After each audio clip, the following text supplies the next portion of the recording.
Preacher here, and I'm going to show you the best ways to stream Fortnite Mobile without a capture card and with a capture card.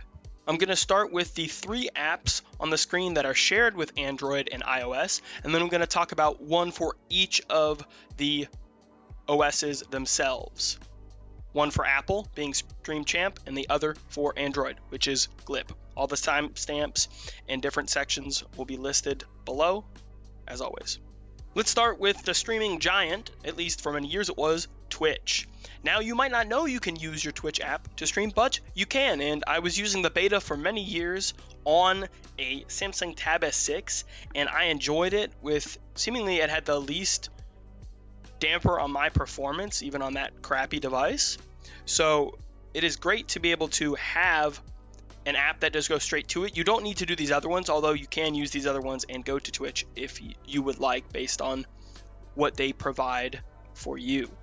For me personally, I liked the ability just to go straight on Twitch. I didn't have to do anything else. I liked that it didn't seem to hold down my device that much, and you could be able to keep track of some of the things in your chat. The one thing that Twitch does that other apps don't is it does allow you to have the ability to see the amount of viewers. Of course, various ones can let you do that if you'd like, and you can toggle it in the control. My audio was bugged on this stream. I don't know why. I literally just opened up Twitch and went live just to get a clip for this part. So I'll have to look more into that if you guys have questions and want to use the Twitch app. I am using a gaming headset connected into my tablet, so I don't know if that did anything directly to it, and I didn't try setting up my mic. But if this is what you want, if you want to go live on Twitch, I think Twitch is still a reasonable option. Others might provide with better stream interaction. We'll get to those, again, pros and cons of each of the platforms. One thing to note here is to not do what I did earlier in this stream. I'm just showing you this box here is what you can pull up when you tap that top overlay. Gaming is going to show what's on your screen. Chatting is just going to blur it out, and I guess there's a be right back screen as well. So when you go live, you hit that little button that's white there on the bottom side, and then you're live on Twitch, and that's it for Twitch. Streamlabs, my old friend. Quite a great app. Works very well, and of course in the future, if you move to other options like using a capture card and you'd want to use something like Streamlabs and Streamlabs OBS and even OBS, this is a great way to transition to that later because of the things that are here. The first thing I'm going to show you here are the scenes. Now, it's important to note exactly what's going on here, and the alert box shows up on the screen. So that's one of the pluses, I think, for Streamlabs, is that Streamlabs allows you to put in overlays. I have a sponsor banner that plays. So the sponsor banner shows my creator code, and it shows the team I create content for, and you could put other things. In the past, we've had our jerseys or some of the merch from the team. Use code Preacher in the Fortnite item shop. Hook a boy up, please. Appreciate the support. But the alerts, to me, is what makes the difference here, and the ability to customize and put all this stuff in there so that when people respond to you, even if you're streaming on the tablet, you have what seems to be a higher quality stream. You get notified, you get dings. I have all these crazy things connected to my chat bot that is also Streamlabs. So when you're talking about doing stuff with chat, it's all integrated here into the system. And Streamlabs is what I was using for many years in the past. I've had an issue recently that I haven't been able to figure out, but it's still a great app if you're wanting to use it. And it does go to both Twitch and YouTube. I think it can go to other ones too. Those are just the ones that I've used it for, so my apologies. I don't have a TikTok, don't have interest in having a TikTok. Maybe if the money gets still really good, I'll go for it. But Streamlabs, big plus. You can edit the bitrate, and that's one of the things I want to show, like with the video settings, in the audio settings, is that you can adjust them to what you need. This is what I use when I stream. Now, I will say, please do not try to live stream if you do not have good internet. I don't want to discourage you from content creation, but you should probably just record then and then post. Because if you don't have a good internet connection and you're on Wi-Fi to begin with on your tablet, then it's going to be more of a struggle. Please note that I stream with an Ethernet. So any of the times I'm going live, I'm having a direct internet connection. Very rarely am I streaming off of Wi-Fi. And even then, I still have a good internet to run streaming off of, even from Wi-Fi. So that's a caveat to note. And while you can do this with Twitch, at least on Android, the internal microphone and that kind of stuff, audio settings are decent on Streamlabs. I'm not going to say they're the best because that's a later app. But just those are things to note when you can adjust them, and they have more audio settings here for Bluetooth audio input, or if you're using a Bluetooth mic or something to that effect. Great app. Let's move to the next. We'll move to Prism, one of my current favorites. Not only can you save the stream on your device, which is really great, but the overlays are still workable. Like Streamlabs itself, you can add the alerts. Now it's a little bit more convoluted because with Streamlabs you're using Streamlabs alerts. With this one you're using Streamlabs alerts but putting them into Prism. So please note with that, like, you might have to do a little bit more work. It is still definitely worth it in my opinion, especially because with Streamlabs it restricts you to the canvas on the screen, and with Prism you can move your stuff around, and that is helpful to get the right look that you want for your stream.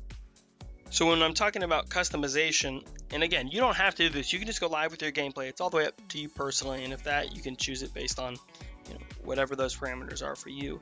But I like the ability to have stuff that looks good, and I don't have my alerts on this one, unfortunately. I really should do that for going live in the future.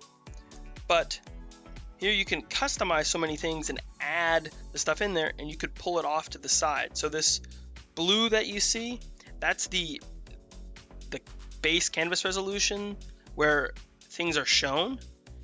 And in Streamlabs, it doesn't let you pull off this right side of this sponsor banner, where I wanted to move it up out of the way, but I couldn't with them. But this one I could, and is why I started using it. The other plus is that it shows chat on the screen.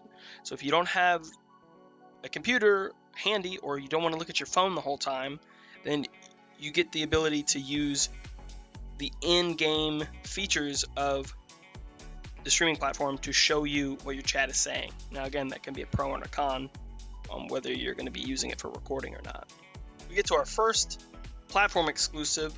This is for Android, which is Glip.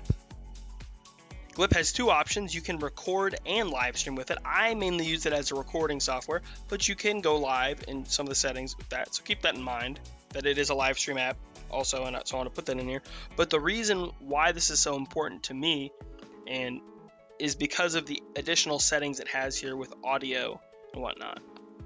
But this is where, to me, Glip sets itself apart, especially for Android with issues with our mic. The mic can only be used at one source, so it's either in-game chat or in-stream. And so for the other apps, you can't do that. But for this one, and when I record at times, I learned that I could do this. The in-game audio and microphone can capture your voice chat in-game and for stream. So a great app to use if you want. No stranger to any iOS player, and for a lot of viewers of Fortnite, is Streamchamp. It's free. You can pay to remove the watermark, do different other stuff if you'd like. If not, you can just deal with the watermark there showing. It's been one of the best streaming apps for years and continues to do so. But still, it's there. It's a good app if you want to use it. Hello chat. This is where I'm going to explain how to use a capture card to stream and, if you want to, record your mobile gameplay.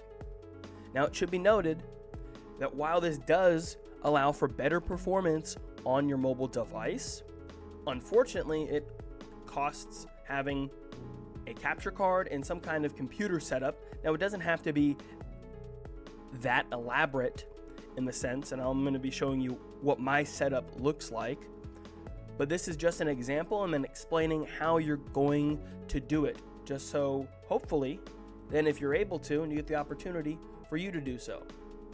Always remember there's the options for you to stream from your device. That comes again with its own pros and cons, which I've already covered. Okay chat, obviously the first thing you're going to need is a capture card. This is mine It is an Elgato HD60S. And this is how you're going to want to plug it in, okay? So there's two ends to this, an out and an in, which has an audio, split audio port, and you can do other stuff with this in order to take the audio. You have to have this for the display, and then this is going to go into your computer. And it needs to go into a USB 3.0, and then this will connect on the other side. There's nothing here. So you plug it into something like this. Now this is a cheap one, and I have this one to allow me to charge, stream, and then I use this personally for Ethernet. It's up to you, you don't have to do that. You could get a different one, but you definitely want to have this in order to take it to the Elgato. You can have either a cheap one like me, which runs around 13, 15 bucks. Apples are pretty expensive, but they're usually some of the best. Definitely a crucial part to stream using a capture card. The price of the capture card is going to be at least 100 plus if you're using an Elgato, but still a great setup for a good stream. Back to Screen Preach. So you've got the equipment, you've hooked up your device. For example, this is my iPhone 15 that I'm using to capture, and Fortnite is currently on it. There's a few things you're going to want to make sure you do after this point. Now, one thing to note is you might want to download the Elgato 4K. Okay, I'm going to show what that app looks like, but there are various issues, and I had them setting this up currently just to record this segment, where it wasn't showing up, or if I go here and add a display capture, and you see a bunch of my stuff here, when it comes to audio and how you set this thing up, it's one of the important things with mobile gaming is now you can use a headset if you'd like. I personally use a gaming headset regardless, and I show that. And the other one is for my mobile streaming setup because I think it makes the audio much better than using my tablet, especially if you're cooling, which you should be doing regardless of your set. We go here into audio here, and you see that I have my mic currently that I'm recording on. I have my desktop audio.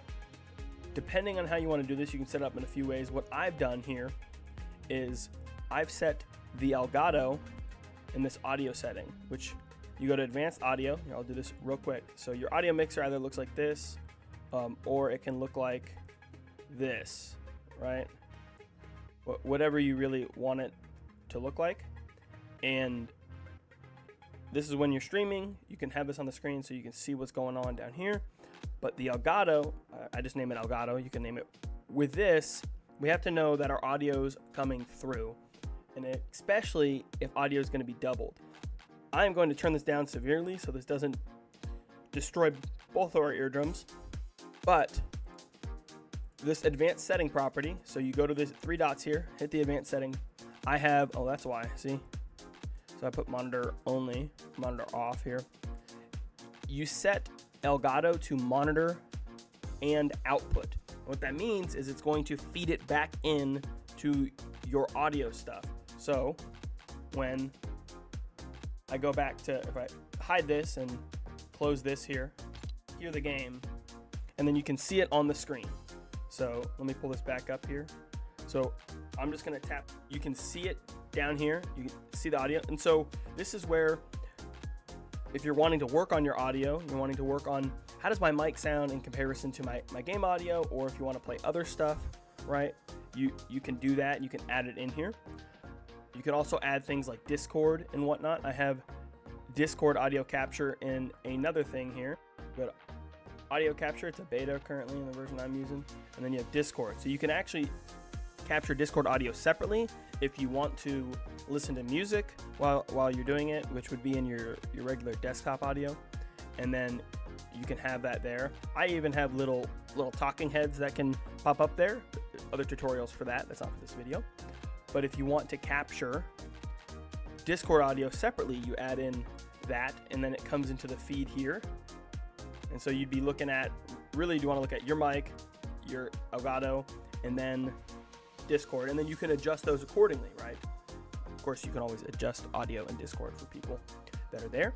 But audio is a really big thing to take care of, because one of the things that happened when I did this, let me put this back on, you'll know quite easily when things aren't what they're supposed to be, in the sense of, is it gonna this was making a horrible noise earlier. Be careful what you're going to do with your audio so that it's not going to just demolish you or your audience. But audio, one part of the battle. The other part, if we go back to looking at this, and also like you see this little box, this is where the iPhone thing is. One thing to note is I've adjusted this. So I press down Alt on my keyboard and I adjusted. You see the normal canvas size is here when it's red, and you can adjust the canvas to fit it in. For that, it can be a little bit around here. So you see the edge of the thing that it's there. So depending on the device, you're going to want to do that. Someone like Ducky uses the aspect ratio and puts it to one side of the screen here. One side over here with a nice overlay, and then chat and stuff on the side here. All up to you, right? How creative you want to be. You just want to do gameplay. I definitely encourage you to do alerts. Okay, this is going to be the other portion of this that's connected into both to transition from one to the other, is what I've mentioned with having a chat bot and those things. I think you don't have to have it, but as someone who likes the streaming experience, the viewer experience side of it, I'm very mindful of it. So I like to have the alerts able to be done, and you go in there, and I'm not going to show my stuff because my links and stuff are in there, but you use a browser extension. So you go here to go to sources, go to browser, and then you add in a new one, and you go to the stuff that I'll have shown. VoiceOver Preach here. This is what the alert box portion looks like whether you get this browser extension. It comes from the Streamlabs website dashboard. You do not need to have a whole streaming setup to do this. You can do this on your tablet, on your mobile device. Go here and get the URL from there. You can test it, see what it looks like. This is what it would look like on my screen. You saw my alerts. And you can vary them. I just picked a free pack that I used for all these things. That's why it looks like that.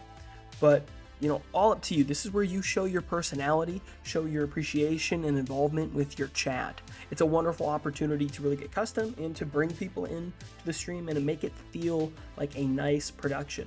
All of the things I do are in this section here, whether it be chatbot, cloudbot, monitoring, all these stuff with the different widgets and things, all here in Streamlabs.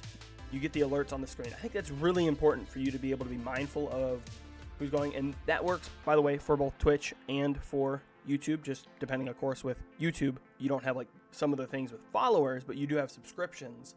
That only goes off if the subscriptions are public, by the way. Otherwise, if people subscribe to you, you're not going to get the notification. Be mindful of streaming your mobile games, but let's get back to the gameplay. So you've done all this stuff, you've set it all up, and that's great. Let's go to an easy map here, a map that you should yourself use, Fortnite Mobile HUD map, to get your HUD in order. And when you're doing that, you got to figure out the best experience for you with capturing, recording, again, cooling. And one thing then to note with that, as we go back into it, so you got everything set up, you're going to want to go crank. Woo, crank, crank, crank. It's going to be great. But we've done the audio. And again, you don't need an elaborate mic or anything to that effect, just good things. And when you're doing that, right, make sure you're mindful of how it's peaking down in the audio section that we've already mentioned. But you're gonna go play, you're gonna do all this great stuff. As we load in, I wanna show the other half of the video section. This is very important based on your internet and your device, okay? So in this output stream section, all of these things are going to be important for how you want to switch things over and the things that are there. You see this bitrate.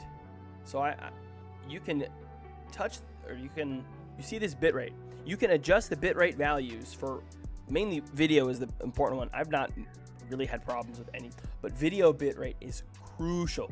When you're live down in the bottom here and you're looking at this, you can have a bitrate sort of slider thing. It goes from red to yellow, orange to green, telling you, okay, your bitrate's good based on your internet settings.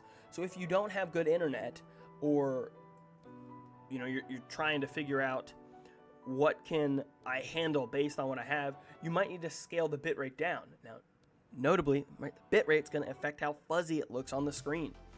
Horrible bitrate gives you horrible video quality.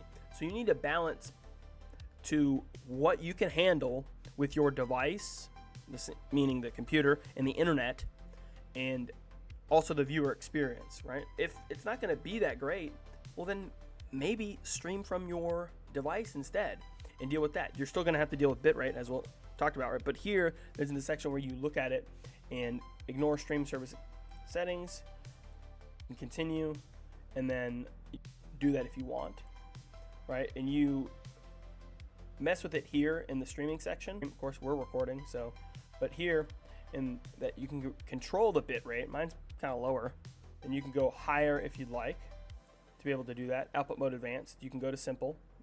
Another thing that I'd like for you to point out in this for mobile, this is great for scene changes. One of the things that we're mindful of is on a mobile device would probably have some personal aspects on it. So, you know, for me and how I do stuff, I have different things in between. I have a start that I enjoy having, and then we get back to this. So I have start screen over here, and then depending on what you want, you can either use transitions and have the scenes, and then you set the hotkeys, or like for me personally, all I would do is just I put that above. So if you look down here, this goes by priority. What's on top? Think of it as like layers of a cake or a sandwich, right? This is the top, and then I don't know, whatever's on the top when it's shown is going to override everything else. It's generally why you put alerts on the top, right, in that sense, so it shows no matter what. But you put things like BRB if you want to do it here. Again, most people probably don't have a million different. I have an end stream one, so when my stream one, as you saw, I have a logo that I can put on the stream. So when I'm playing on my Elgato here, and so this can be on the screen. Of course, again, you fill in what you need here, but each of these to their own on how you're going to do it. This is just how I set my stuff up, so the settings that I use. If you'd like more recommendations, I'll hope to see you all streaming gameplay out there, and hope to see you doing well in tournaments. Don't forget to like and subscribe